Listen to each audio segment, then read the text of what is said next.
Assalamualaikum warahmatullahi wabarakatuh.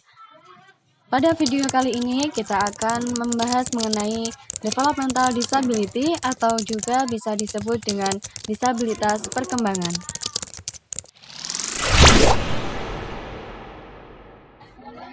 Apa kalian pernah nonton film ini?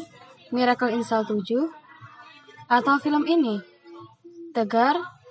Film tahun 2022? Atau juga film ini? My Idiot Brother, film tahun 2014.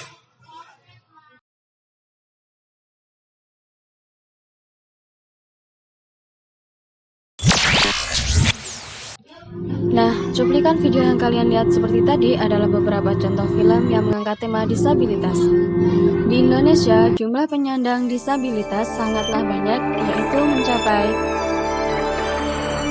22,5 hingga 22,97 juta jiwa.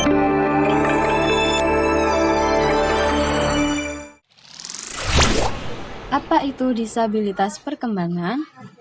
Disabilitas perkembangan merupakan tingkat perkembangan atau status yang disebabkan oleh gangguan kognitif atau fisik atau keduanya yang berasal sebelum usia 22 tahun.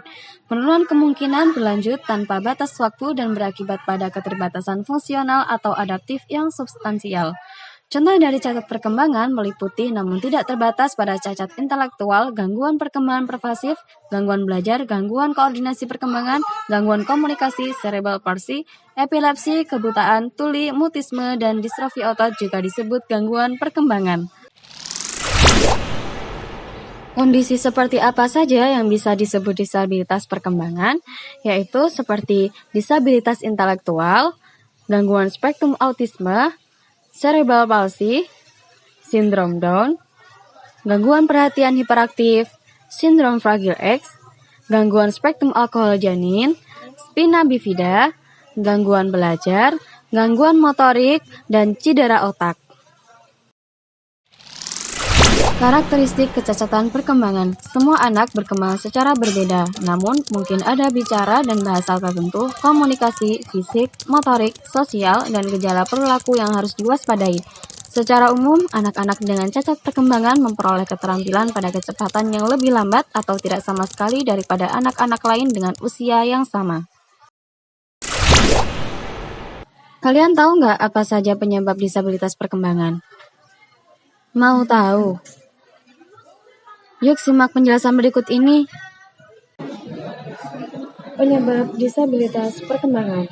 Yang pertama, ada faktor genetik, kelainan kromosom seperti sindrom Down, sindrom Fragile X, mutasi genetik yang mengganggu fungsi otak atau sistem saraf. Yang kedua, ada faktor prenatal atau sebelum kelahiran, infeksi saat kehamilan, paparan zat beracun, kekurangan nutrisi ibu hamil, gangguan pada perkembangan otak janin, preeklamsia atau gangguan kehamilan lainnya. Yang ketiga, ada faktor prenatal, bayi lahir prematur, berat badan lahir rendah, cedera otak saat proses persalinan, dan kekurangan oksigen saat lahir atau afiksia. Yang keempat ada faktor pasca-natal atau setelah lahir, infeksi serius, cedera otak traumatis, gizi buruk di usia dini, paparan racun lingkungan, dan kurangnya stimulasi atau pengasuhan yang buruk secara emosional. Yang kelima, terdapat faktor lainnya seperti gangguan spektrum autisme ASD dan ADHD. Kondisi ini dapat menyebabkan gangguan perkembangan yang berbeda. Kemudian ada gangguan mental. Beberapa gangguan mental pada masa kanak-kanak juga dapat dikaitkan dengan disabilitas perkembangan. Kalau sudah tahu penyebab dan gejalanya, upaya apa yang bisa dilakukan pada disabilitas perkembangan? Yuk, simak dan perhatikan penjelasan berikut ini. Penanganan disabilitas perkembangan. Penanganan disabilitas perkembangan melibatkan berbagai pendekatan termasuk terapi, intervensi diri, dukungan sosial, dan advokasi kebijakan. Tujuan utamanya adalah membantu individu dengan disabilitas untuk mencapai potensi penuh mereka dan hidup mandiri serta berkualitas. Berikut adalah beberapa aspek penting dalam penanganan disabilitas perkembangan.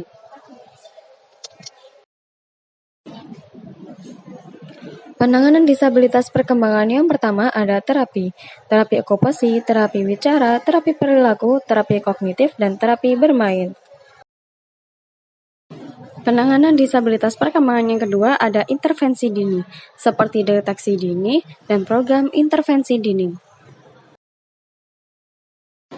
Yang ketiga ada dukungan sosial, lingkungan yang mendukung, pendidikan, dukungan keluarga, dan pemberdayaan.